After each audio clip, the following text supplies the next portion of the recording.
Bonjour et bienvenue à Hockey le Magazine encore cette semaine. Jasmin, qu'est-ce que tu as pour nous cette semaine? Un entretien avec 3 joueurs de sport électronique, 3 joueurs qui jouent à NHL, le jeu vidéo, et qui sont excellents dans leur domaine. Le monde des sports électroniques, c'est pas toujours le monde qu'on connaît le plus actuellement. Il commence à être en vogue beaucoup. Et nous, on voulait vous en parler d'ailleurs cette semaine pour que vous puissiez peut-être avoir un meilleur aperçu de ce que c'est jouer au sport électronique de manière vraiment compétitive avec ces gars-là. Une pièce d'équipement qui est flamboyante sur le gardien de but, les jambières, mais également une pièce d'équipement qui coûte assez cher. Donc, une sélection éclairée et de mise. Alors, on va en parler un petit peu plus en détail au trio hockey avec Éric Dupont. Manquez pas ça. Hockey le Magazine, dans un instant, c'est parti.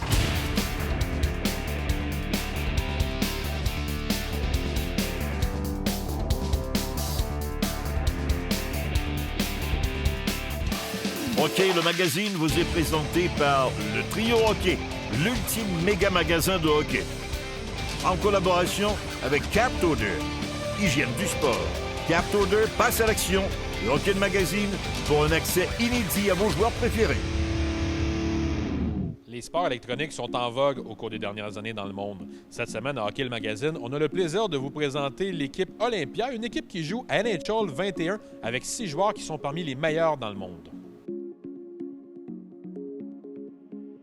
Je trouvais vraiment ça le fun. Moi, je faisais ça comme passe-temps pour avoir du fun avec mes amis. Puis là, quand j'ai compris qu'il y avait vraiment quelque chose avec ça, des ligues que tu pouvais gagner de l'argent au final, puis compétitionner, là, je trouvais ça vraiment le fun. Puis c'est le fun de s'investir là-dedans aussi, là, quand tu sais qu'il y a quelque chose au bout. C'est le fait qu'on joue toujours ensemble depuis comme environ 2 ans, etc.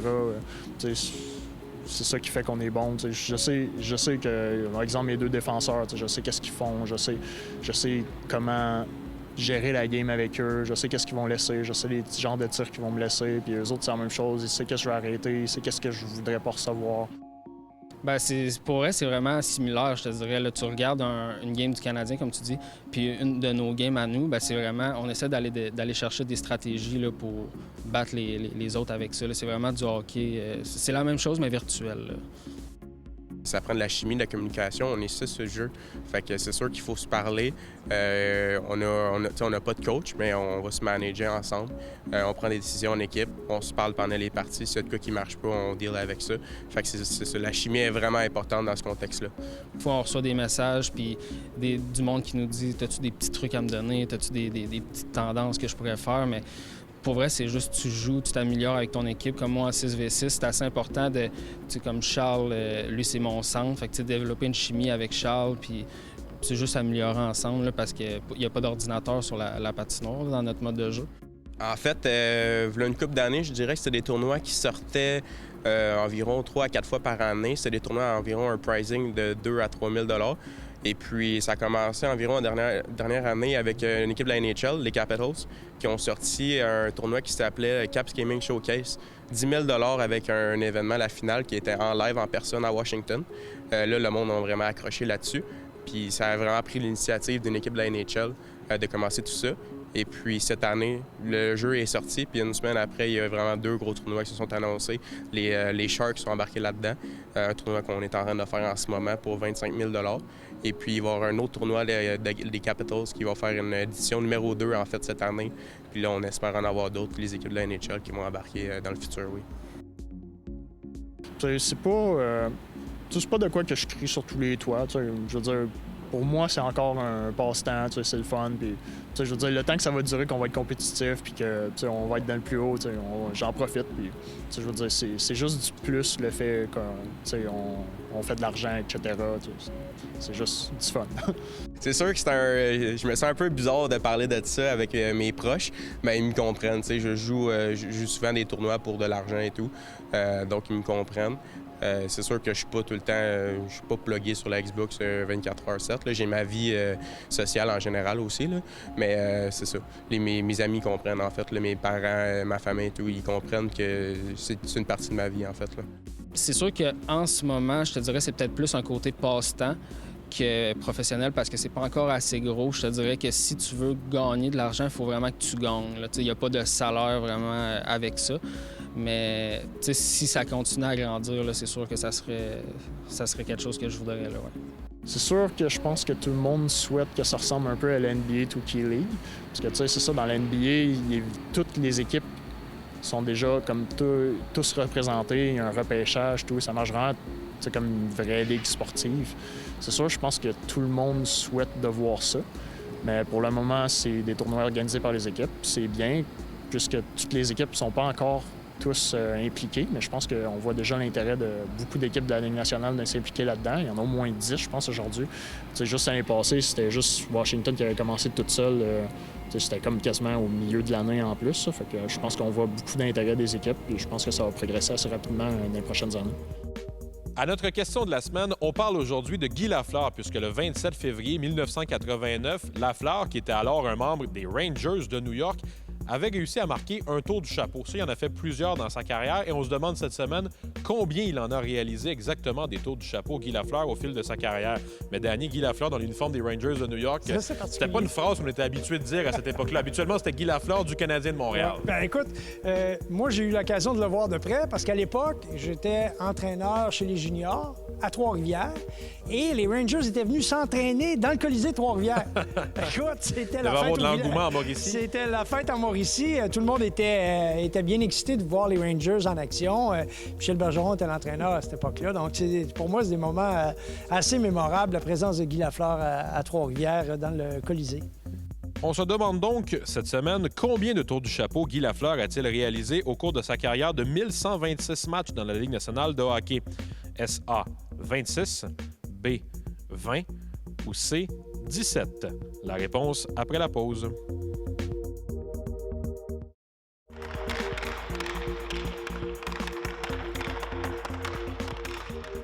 On se demandait avant la pause combien de tours du chapeau Guy Lafleur avait-il inscrit au cours de sa carrière de 1126 matchs dans la Ligue nationale de hockey. La réponse est C, 17. Le 27 février 1989, Guy Lafleur inscrivait son tout dernier tour du chapeau dans la Ligue nationale de hockey.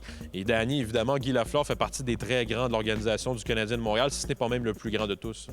Ben moi, je vais toujours me souvenir Guy Lafleur arriver hors l'aile, décocher ses tirs alors qu'il est en mouvement.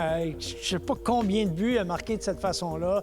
Moi, c'est un grand joueur dans l'histoire du Canadien que j'ai admiré pour tout ce qu'il représente, pas seulement sur la glace, mais son franc-parler. C'est un homme de cœur. Alors, j'ai toujours retenu ça de Guy Lafleur. Un des grands ambassadeurs de l'histoire du Canadien de Montréal. Merci beaucoup, Danny.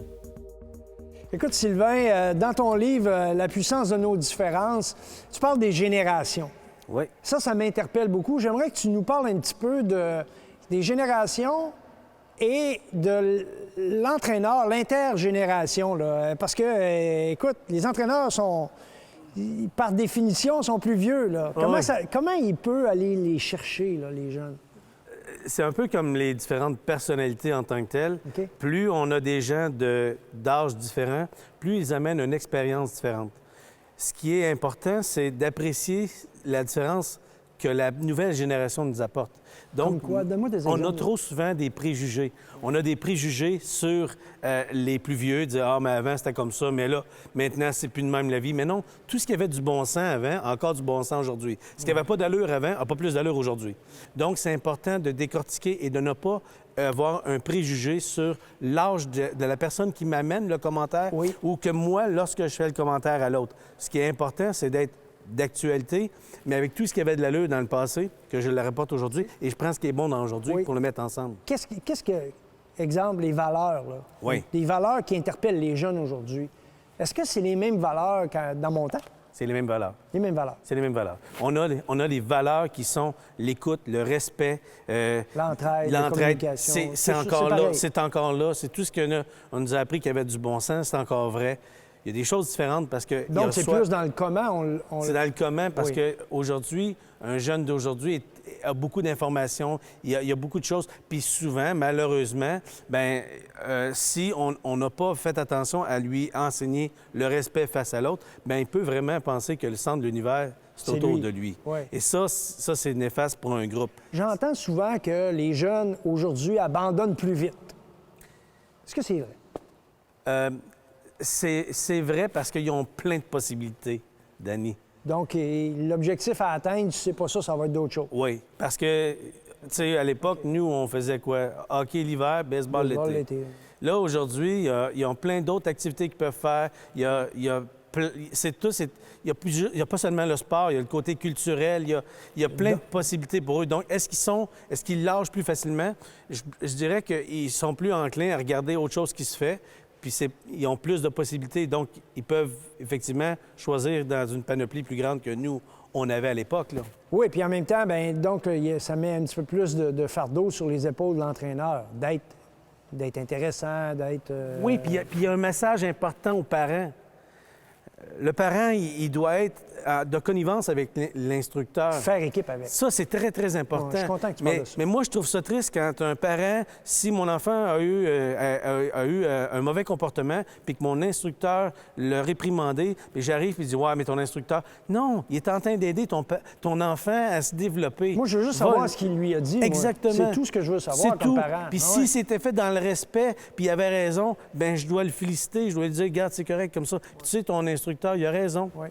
Ce comportement-là n'est pas acceptable, ni ici, C'est ça. ni à l'aréna. Mais c'est super intéressant parce qu'avant, l'entraîneur, c'était comme l'autorité suprême. Ouais. Tu n'étalais pas contre l'entraîneur avait toujours raison. Là, aujourd'hui, on parle de faire équipe entre entraîneur et les parents. Et ça semble pas toujours évident. Soit que les parents prennent trop de place ou prennent pas la place qui leur appartient.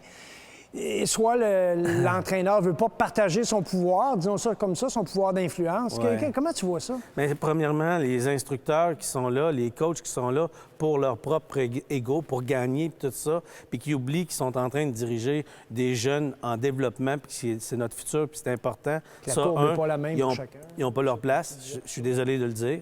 Deux, les parents qui ne voient que leur enfant aussi ont un problème majeur. C'est que dans une équipe, il y a 20 joueurs, puis je veux que mon enfant soit traité de façon équitable. Mais je veux pas nécessairement qu'il soit traité à ce que lui, on le voit que il y a que lui. Unilatéralement, Puis- que tout passe par lui. Puis quand on laisse les enfants être des enfants entre eux autres, D'habitude, ça va. d'habitude, ça va bien. Donc, c'est pas juste les joueurs, les enfants qui doivent faire équipe ensemble. Les parents doivent aussi faire équipe, mais avec l'entraîneur. Belle conclusion. Merci. Merci. Merci.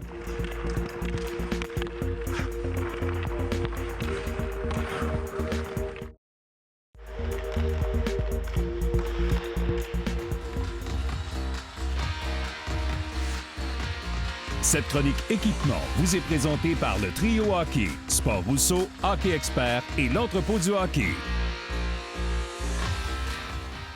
Alors, bienvenue cette semaine à notre chronique sur l'équipement en compagnie d'Éric Dupont du Trio Hockey. Éric, Jean-Pierre de Gardien, c'est quand même là aussi, on est dans le spectaculaire, les couleurs, les textures, etc. Mais beaucoup d'améliorations sur le plan technologique. Oui, comme tu dis, c'est spectaculaire, les jambières. Dans nos magasins, les joueurs, même les joueurs d'avant et les gardiens, évidemment, viennent dans nos magasins juste pour voir notre inventaire, voir les couleurs, le choix de couleurs, la personnalisation.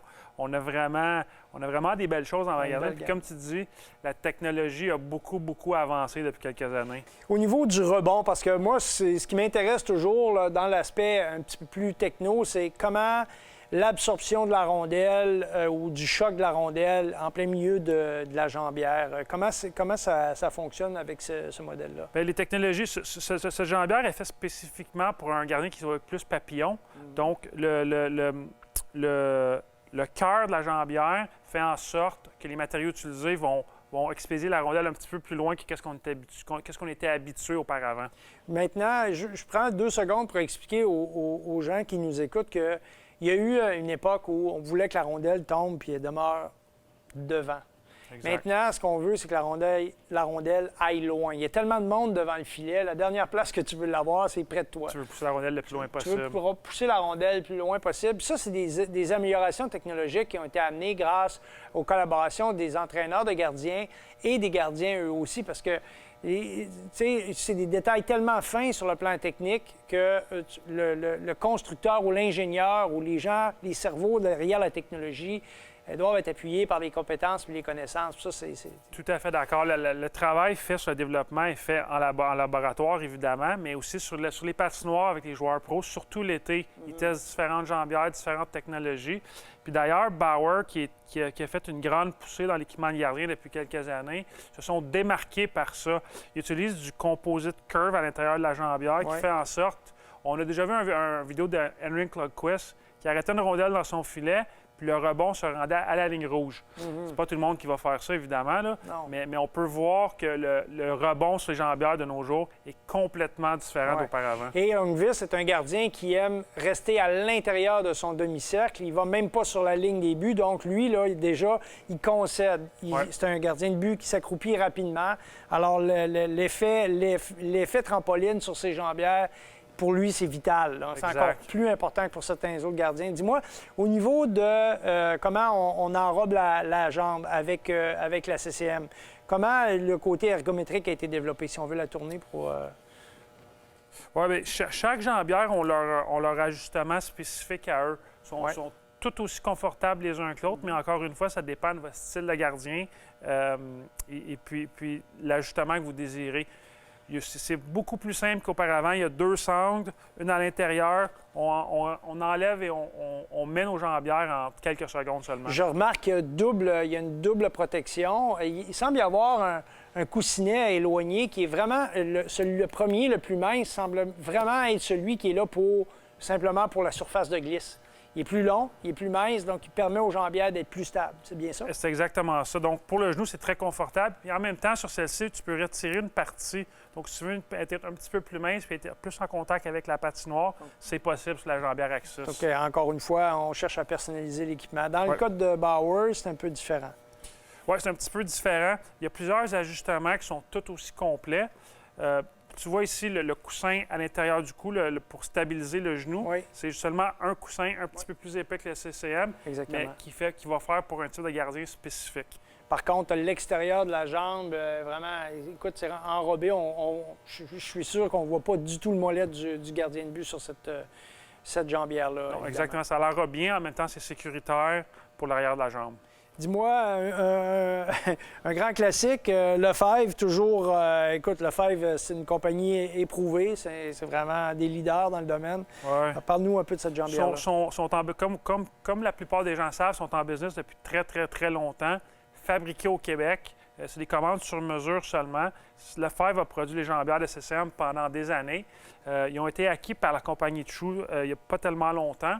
Puis c'est vraiment les leaders dans le design, développement. Ils ont vraiment changé le monde du gardien. Ils sont vraiment de qualité incroyable. Puis d'ailleurs, on va continuer dans le même ordre d'idée la semaine prochaine parce qu'on va parler des masques de gardien de but. Là aussi, là, on peut y aller avec un peu de fantaisie. C'est très intéressant. Ouais.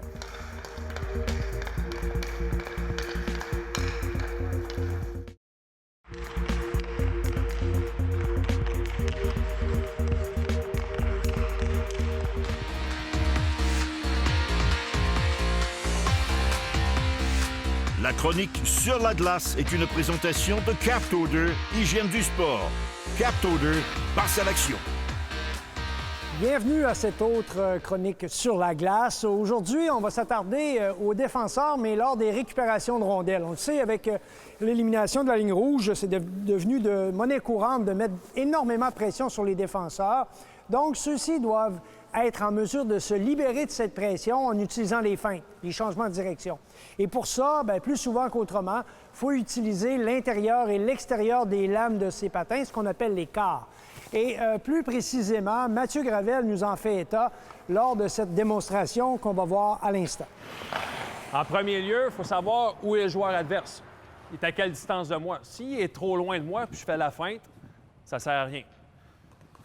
Dans cette situation-là, viens chercher le cercle, attends qu'il s'en vient sur toi. Un coup qui est engagé, qui est à un bâton de distance, là, ma feinte va être efficace.